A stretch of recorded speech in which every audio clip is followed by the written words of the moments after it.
शुरू करने लगी है trade blocks and trade blocks.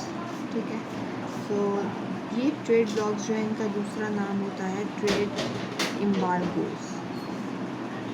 अब ये होते क्या हैं, इनकी किस्में क्या है, ये ग्राफिकली कैसे काम करते हैं, इन सब को हम देखेंगे। सबसे पहले चलते हैं ट्रेड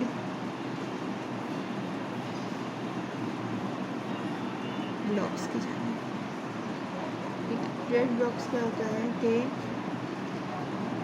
कंट्रीज़ का एक ग्रुप, कंट्रीज़ जो है एक ग्रुप की तरह से रहते हैं और ग्रुप के मेंबर्स के दरमियान में वो ट्रेडिंग करते हैं, गुड्स एंड सर्विसेज को ट्रेड ऑफ कर रहे होते हैं। ठीक है, ग्रुप विद इन ट्रेडिंग जो हो रही होगी सब कुछ, अब फ्री ट्रेड चल रहा होता है विद इन द ग्रुप, और ग्रुप के अंदर जो मौजूद सारी कंट्रीज़ होगी उसके अलावा जो ग्रुप्स हो गए उनके ऊपर वो ट्रेड बैरियर्स लगा लेता है, या बाहर के जो इस ग्रुप के अलावा जो ग्रुप्स होंगे उन पर वो रुकावटें लगा देते हैं, या बाहर के मुल्कों से ख़रीदो फरोख्त बहुत कम कर लेते हैं। वेयर एज ट्रेड ब्लॉक्स या एम्बार्गोज जिनको कहा जाता है, इनका केस इससे रिवर्स है।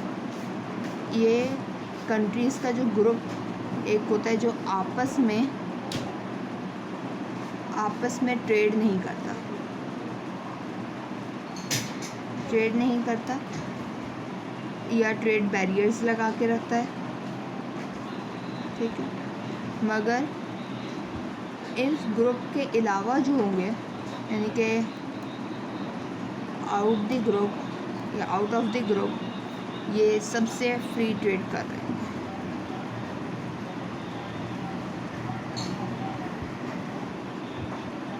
बिल्कुल मामूली सा फ़र्क है इन दोनों के अंदर।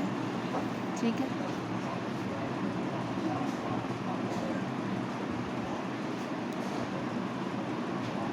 सिर्फ और सिर्फ एक डिफरेंस है कि ट्रेड ब्लॉक्स जो होंगे वो जिस ग्रुप के अंदर फॉर्मेशन होगी उनके साथ वो ट्रेडिंग फ्रीली करेंगे, उसके अलावा ट्रेड बैरियर्स लगा देंगे। मगर ट्रेड एम्बार्गोज क्या होगा कि वो मिलके जो है क्या करते हैं कि आपस में जिस ग्रुप में वो होते हैं वो आपस में ट्रेडिंग फ्री नहीं करते, वो आपस के लोगों के अंदर या आपस की कंट्रीज़ जो है वो ट्रेड बैरियर्स लगा लेती हैं, और उसके अलावा जो कंट्रीज़ होती हैं उनके साथ वो फ्री ट्रेड कर रहे होते हैं। ठीक है, ट्रेड एम्बार्गोज को ग्राफिकल एंड ऑल दैट थोड़ा बाद में आपको पता चलेगा, उससे पहले हम ट्रेड ब्लॉक्स की जानना चाहते हैं। ठीक, तो ट्रेड ब्लॉक्स जो है वो 4 किस्मों की होती है।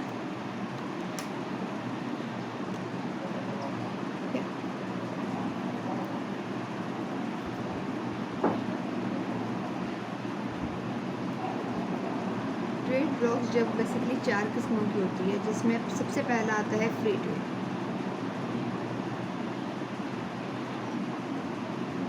फ्री ट्रेड एरिया, यानी कि जो countries free trade area form करती हैं इन ट्रेड ब्लॉक्स में, वो ये होती हैं कि वो एक दूसरे से ट्रेड बैरियर्स नहीं लगाती। ठीक है, no trade barriers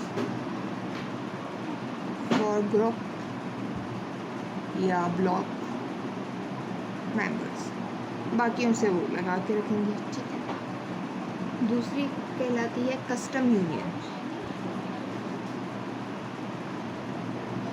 custom union क्या है, वो फ्री ट्रेड एरिया, यानी कि एक तो वो ट्रेडिंग के बैरियर्स नहीं लगाएगी ब्लॉक मेंबर्स के साथ, इसके अलावा वो क्या करती है कि एक्सटर्नल टैरिफ भी एक जैसे लगाएगी, यानी कि कस्टम यानी कि जो ट्रेड ब्लॉक है, इस ब्लॉक के अंदर जितने मेंबर्स होंगे उनके ऊपर वो नहीं लगाएगा कोई भी टैरिफ या कोटा या कोई भी ट्रेड बैरियर, मगर इसके बाहर के जो लोग होंगे उनके ऊपर वो लगाएगा। ये चीज़ देखी ना हमने ब्लॉक में। कस्टम यूनियन में क्या होता है कि आपस के जो लोग हैं उनके साथ तो नो ट्रेड बैरियर्स है, मगर बाहर वालों के साथ वो बिल्कुल एक जैसा ट्रेड बैरियर लगाएंगे, यानी कि वो कॉमन एक्सटर्नल टैरिफ्स लगाएंगे। ठीक है,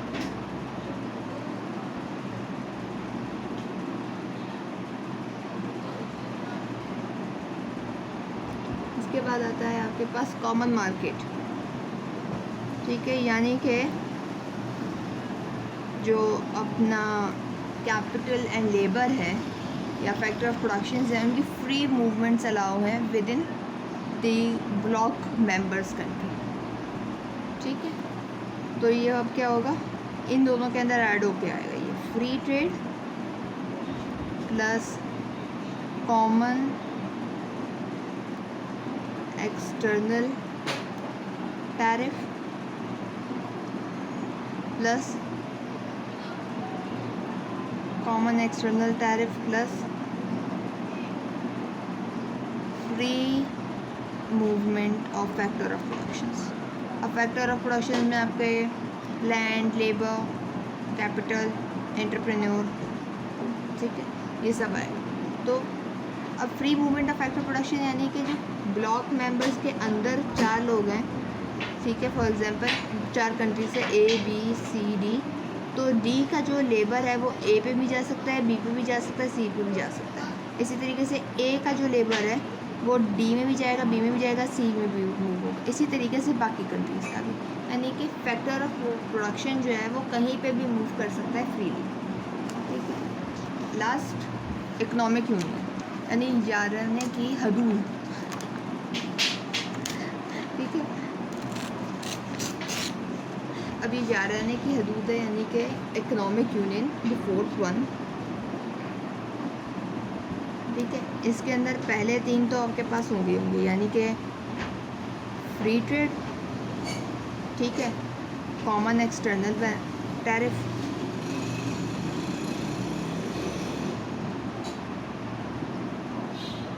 ठीक है, फिर free movement of factor of production. अब तीसरा जो कि इसके अंदर एक एक्स्ट्रा होता है वो ये होता है कि इकोनॉमिक पॉलिसीज़ जो हैं वो एक जैसी लगाई जाएंगी सारी ब्लॉक के अंदर, यानी कि सेम इकोनॉमिक पॉलिसी, यानी कि मॉनेटरी पॉलिसी और फिस्कल पॉलिसी। ठीक है, तो यानी कि country A, B, C, D अगर ये लोग इकोनॉमिक यूनियन फॉर्म करके बैठे हैं तो फैक्टर ऑफ प्रोडक्शन भी इनके घुलेंगे मिलेंगे एक दूसरे के साथ। इसके अलावा जो मॉनेटरी और फिस्कल पॉलिसी A ने अपनाई होगी वही D अपनाएगा, वही B अपनाएगा और वही कंट्री C भी अपनाएगा। ठीक है, उम्मीद करती हूँ चीज़ क्लियर हो रही है आपको। ठीक है, इनकी एग्जांपल्स आपको इंटरनेट पे मिल जाएंगी। इसके अलावा कुछ एग्जांपल्स मैंने निकाली हैं, उम्मीद करती हूँ ये कुछ हद तक आप लोगों को हेल्प आउट कर देगा। ठीक है जी, तो फ्री ट्रेड की एग्जांपल जो है इसमें है NAFTA, North American free trade area, जो कि 1994 में शुरू हुआ था। इसके बाद है CEFTA, Central European free trade agreement, जो कि 1992 में शुरू हुआ था। और इसके अंदर यूरोपियन एरियाज़ हैं सेंट्रल, उस वही आते हैं। ठीक है, SAFTA, South Asian free trade area, ये जो है इसके अंदर अफ़गानिस्तान, बांग्लादेश, भूटान, इंडिया, मालदीव, नेपाल, पाकिस्तान, श्रीलंका आता है और ये 2006 में शुरू हुआ था। ये भी फ्री ट्रेड एरिया है। ठीक है, इसके अलावा custom unions,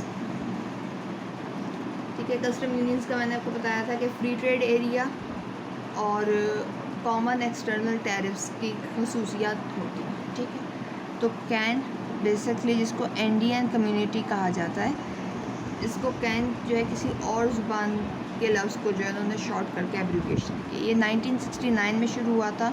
Bolivia, Colombia, Ecuador and Peru, ये हैं जो 4 कंट्रीज़ इसके अंदर कस्टम यूनियन के अंदर मौजूद हैं। ठीक है, SACU, South African customs union 1910 में बना था ये।